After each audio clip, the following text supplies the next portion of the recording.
on AM 1480 WLEA, the Newsmaker Show. Here's Brian O'Neill. It's Tuesday. That means Alfred University history professor Dr. Gary Ostrower. Dr. Ostrower, thanks for joining us. It's a pleasure to be here. Well, Dr. Ostrower, let's start out with the president in Paris. Well, the president, I don't think distinguished himself in Paris, but I suppose that's not a surprise. What we had in Paris, of course, was a commemoration of the 100th anniversary of the end of the First World War. Among other things, there were military cemeteries that almost every one of which had one kind of ceremony or another. The president refused to go to Belleau Wood. Belleau Wood was the site. It's not too far from Paris. It's about an hour drive away from Paris, approximately 50 miles or so to the north. And it's an area where in 1918 the U.S. Marines fought probably their most intense battle of the entire First World War. Now remember, the U.S. didn't join the First World War until 1917, and about a year later we have the Battle of Belleau Wood. Approximately 1,800 U.S. Marines died at Belleau Wood, and so it was expected that the president would show up there for the commemorative ceremony. He did not. A number of other foreign leaders, of course, did. His excuse was that it was raining, that is to say that, it was inclement weather. Well, I mean, I suppose, maybe that's true. It just seems odd that when all of the other foreign leaders were at Belleau Woods, our president was not. There are people who have said that he was, disrespecting the soldiers who were buried there. I don't know whether that's really the case. I don't think it says he has contempt for the soldiers or disdain for the soldiers. But I do think it's that he doesn't really, there's a kind of indifference on his part to ceremonies like this, to sacrifices that others have made. Remember, this is a president who, during the Vietnam War, did not go into the service. 5 times he refused to, his draft call. I shouldn't say refused, but claimed that he was suffering from, quote, bone spurs, end quote. Not much sacrifice there, and unfortunately, I think that, this is the president that we have. Checking the Drudge Report this morning, it says that Jerome Corsi is expecting the Mueller indictment, an indictment from Mueller. Corsi's expecting one himself. Now, Senator Chuck Schumer has been putting a lot of pressure on the president and the new acting Attorney General Whitaker not to close down the Mueller investigation. I don't know what Jerome Corsi would exactly be charged with. Any thoughts there, Dr. Ostrower? Well, I don't know the details of the Corsi investigation. Other than that, Corsi is a conspiracy theorist, has been for about 20 years or so. I believe, if I understand it, that he is being charged with lying, with dishonesty, with perjury, in other words. And if that's the case, of course, I'm quite sure that the FBI probably has some pretty compelling evidence. Corsi was apparently involved with, and perhaps Roger Stone as well, who I think is also going to be, indicted. Roger Stone was much closer to the president than Corsi, but I think that both of them were involved to one extent or another with WikiLeaks, with the campaign on the part of WikiLeaks and the cooperation of the Russians to provide information about Hillary Clinton and the Hillary Clinton emails and whatnot. But exactly what he lied about, I simply don't know. Corsi himself has told some reporters that he does expect to be indicted, and I would anticipate that that's going to happen within probably the next 24 or 48 hours or so. But I think there's a larger point that I would make about that, and that is that the Mueller investigation, which is now going on for, about over a year and a half, is proceeding very, very quietly, very, very methodically, very, very professionally. And it is, we've already had how many indictments? I think, if I'm not mistaken, around 20 indictments. I think that there have been 6 people who have already pled guilty.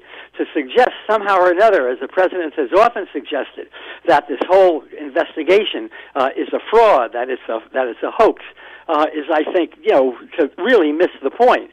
This is a very, very professional operation, and I think we're going to get to the bottom of whatever crimes may have been committed. Some of them have already been admitted that they were committed during the campaign, between 2014 and 2016. Dr. Ostrower, now reading off the Huffington Post this morning, Kirsten Sinema becomes Arizona's first female senator. Any thoughts on that race? Well, it was a surprise. I'd say a couple things, I suppose, about the race. Number one, and maybe this is really the very end of the race, but her opponent, a woman by the name of McSally, was, I think, very, very professional. Apparently, if what I'm reading is to be believed, there was some pressure on her by Republicans to claim voter fraud or to demand a recount in a relatively close election. She refused to do that. She stood up. She said, I lost. The election was, for all intents and purposes, very, very honest. There was no voter fraud. And she took it, in a sense, like an adult. So I think one has to give her a lot of credit. By the same token, the election turned out to be, in many ways, a referendum on President Trump. President Trump had said exactly that. He called it a referendum on himself.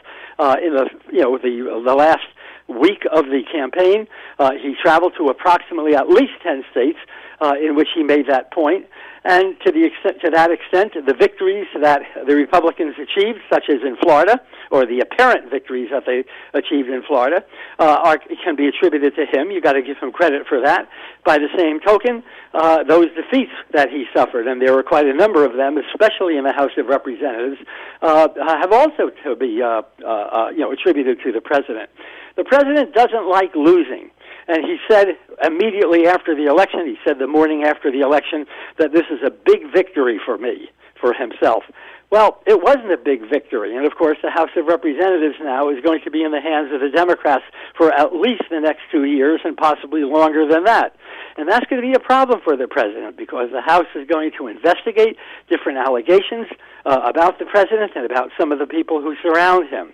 But as far as Arizona is concerned, Arizona has been a very, very conservative state. It's a state that produced, among others, Barry Goldwater. It has not had a Democratic senator since the mid-1980s, and things are changing there. So Arizona may be drifting from the color red to the color, let's say, purple at this point. Dr. Ostrower, Washington Post has a story about President Trump wanting Kirstjen Nielsen out of the Homeland Security job. Any thoughts there? It puzzles us. Nielsen was appointed, earlier this year. She hasn't been there very long. She has been very, very consistent in respect to supporting Trump's campaign against the immigrants, in support of building the wall and so forth. What apparently, again, if what I'm reading turns out to be correct, Trump's problem with Nielsen is that she is not insistent enough. She is not vocal enough. She is not acerbic enough. In other words, she's a little bit too professional, so to speak, in respect to what she's doing. What the president wants is a cheerleader for himself. And she is a good professional, but she is not that kind of a cheerleader, and I guess that's not going to sit very well with the White House. Talking to Alfred University history professor Dr. Gary Ostrower. Do you mind if we do a couple stories off of this day in history, Dr. Ostrower? Happy to do it. Okay, Vietnam Wall was dedicated on this day in history, and a lot of... well, let's talk about that first. Have you ever seen the wall, Gary? I certainly have, a number of times, as a matter of fact. And it was on this day in history. I've been jumping around different pages, and now I'm going back to the History Channel's pages. The Vietnam Veterans Wall was dedicated, and There's some other Vietnam anniversaries as well. President Johnson on this day in history received some optimistic reports. President Lyndon Johnson briefed on the situation in Vietnam on this day in 1967 by General Westmoreland and Ambassador Ellsworth Bunker and Robert Colmer. Am I saying that right? That's right. The head of Civil Operations of the Revolutionary Development Support Program. They painted an optimistic picture for Johnson. Would that have caused Johnson to make any mistakes, Gary? Well, it certainly did. But before I speak about Johnson and the war, let me make a comment, if I may, about Maya Lin and the Vietnam War Memorial. That design, that Maya Lin was the architect, a woman. Okay, she was the architect of this memorial. There were many proposals for a Vietnam War memorial. Most of them were fairly traditional, with statues of soldiers in different battle poses and so forth. Lin, of course, offered a very, very different kind of a thing, including, of course, a wall that began almost at ground level, and then very, very slowly over the course of about 200 feet or so, rose to approximately maybe 10 feet, 11 feet or so, containing the names of every single American who died in Vietnam. Many of those names added even after the wall was initially finished. It is an incredibly dignified, quietly dignified, but very, very, impressive memorial. I think of all the memorials in Washington, D.C., I find it to be in some ways the most impressive. I might also add that when many visitors, for those people who haven't seen the wall, many of the families of the soldiers who died there, and occasionally some nurses who died there, many of them have left mementos of one sort or another, a pair of boots, a basketball, all kinds of things that they just place at the very, very bottom of the wall, relatively close to, beneath, in other words, the names of their loved ones. It's a great memorial, and it's, I think, fitting for the kind of war that we had fought, in part because the war was so very, very divisive. But there is no division any longer over the memorial. It is, I think, very, very much admired by the families of those who did die, and by the same token, by former critics of the war. So far as Lyndon Johnson is concerned, look, Johnson was not particularly honest in the way in which he pursued the war. In 1964, he asked Congress to pass something that was called the Tonkin Gulf Resolution. Now, Tonkin Gulf stands right next to Vietnam, and what happened, allegedly, is that an American destroyer on August 2nd of 1964 was attacked by North Vietnamese PT boats. The Americans defended themselves, that is to say, they shot at the PT boat, it disappeared, that is to say, it withdrew. 2 days later, we have a report that another North Vietnamese PT boat has attacked an American destroyer. The destroyer was called the Maddox. The fact of the matter is that that attack never occurred. And there were American officials, including the commander in that area, who would eventually run with Ross Perot in 1992 as a vice presidential candidate for the United States. His name was Stockdale. He said, look, it never happened. That attack never happened. But Johnson used that story, that it did happen, as a way to get Congress to pass the Tonkin Gulf Resolution. And the Tonkin Gulf Resolution gave the President of the United States the right to do, so to speak, to utilize any kind of military action, not only in South Vietnam, where we were already at war, but in North Vietnam as well. For all intents and purposes, the Tonkin Gulf Resolution was a kind of a surrogate declaration of war, a substitute declaration of war. And it was on the basis of that resolution that Johnson claimed to have the authority to increase American troops in Vietnam from, at that time, approximately 35,000 to eventually 550,000, over 500,000. Well, it wasn't honest, okay? It wasn't, it hadn't been a real attack. It was clear that it hadn't been a real attack relatively soon thereafter, and yet Johnson persisted in this kind of a policy, and it undermined trust in the government. It undermined trust in the government, and we are still, I think, paying a price for that here in 2018. The mistrust of government goes back at least to the 60s with the death of JFK, and not to drag the Kennedy assassination into it, but it does. Mistrust of government, especially with Watergate and a lot of the ways that Johnson handled things. That was kind of a dark period in terms of dirty tricks by President Nixon there. Was Johnson into that kind of thing too? Johnson was not into the dirty tricks. In a way, he didn't have to be, in part because by 1964, when he ran for president, and this was less than 1 year after the assassination of JFK, it was absolutely clear, crystal clear, that he was going to win an overwhelming victory, and he did. He received approximately 60% of all of the votes. It was as much of a landslide as we've had in American presidential history.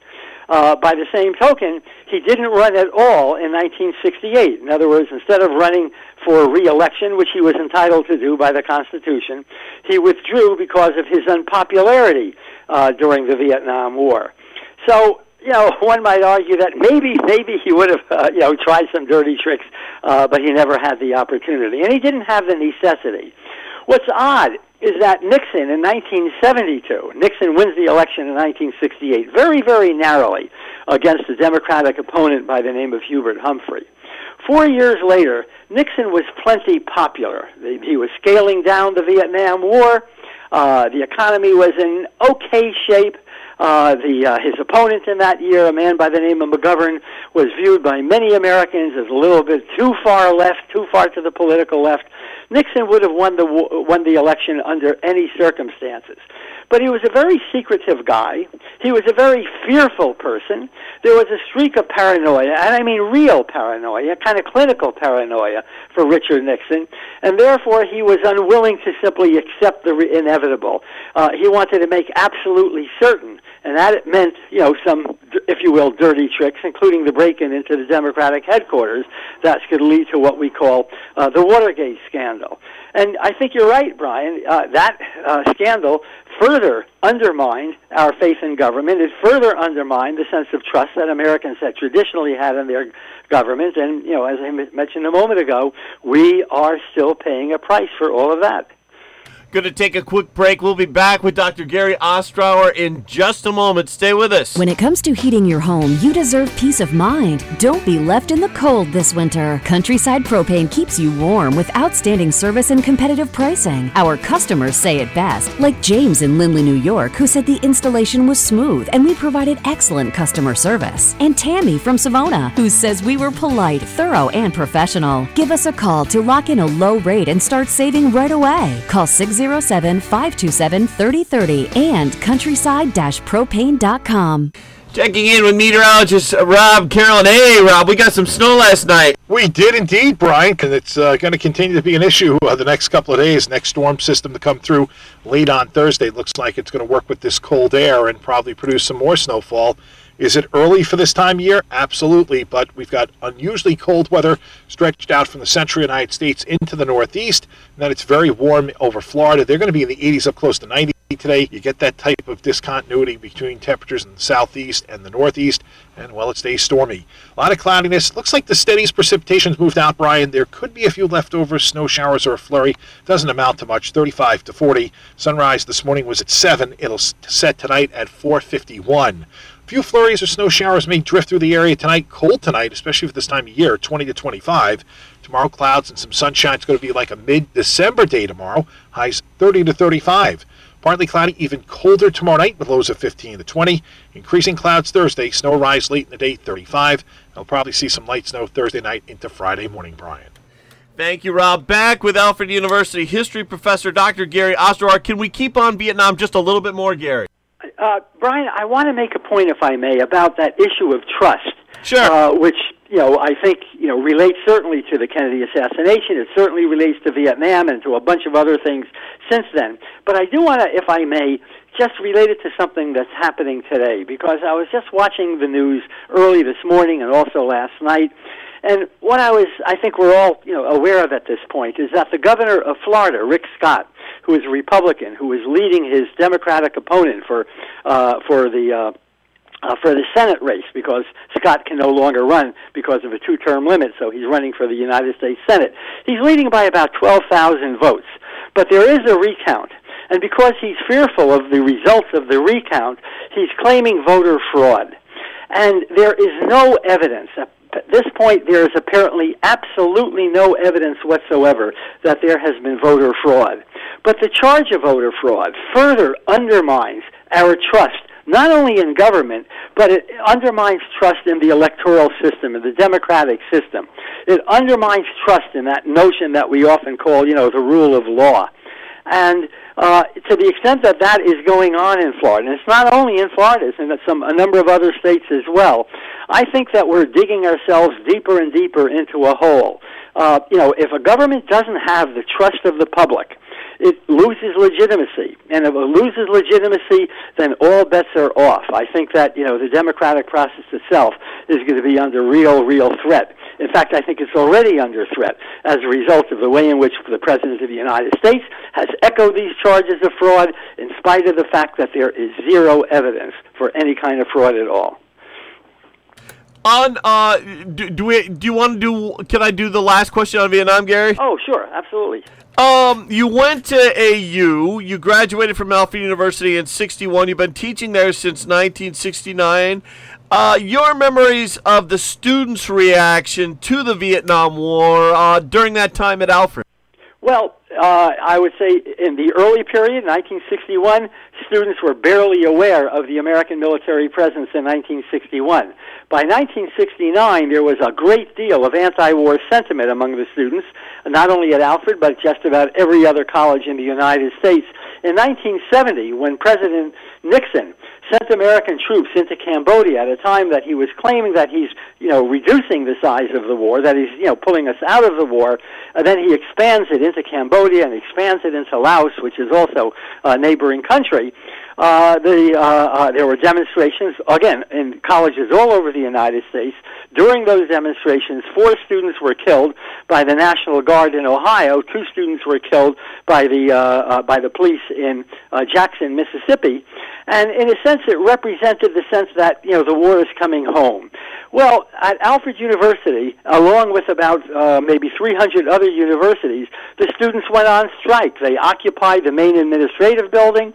I can't give you an exact count, of course, but probably 90% of the students at Alfred University had become anti-war, very, very actively anti-war by that time. And, of course, I think, again, that was true across the entire country. So, there was a great deal of political activity on the part of the students, a great deal of political involvement, a great deal of political awareness, which I might add is something that we do not see today. There's much less real involvement on the part of young people today in politics than there was back in the late 1960s.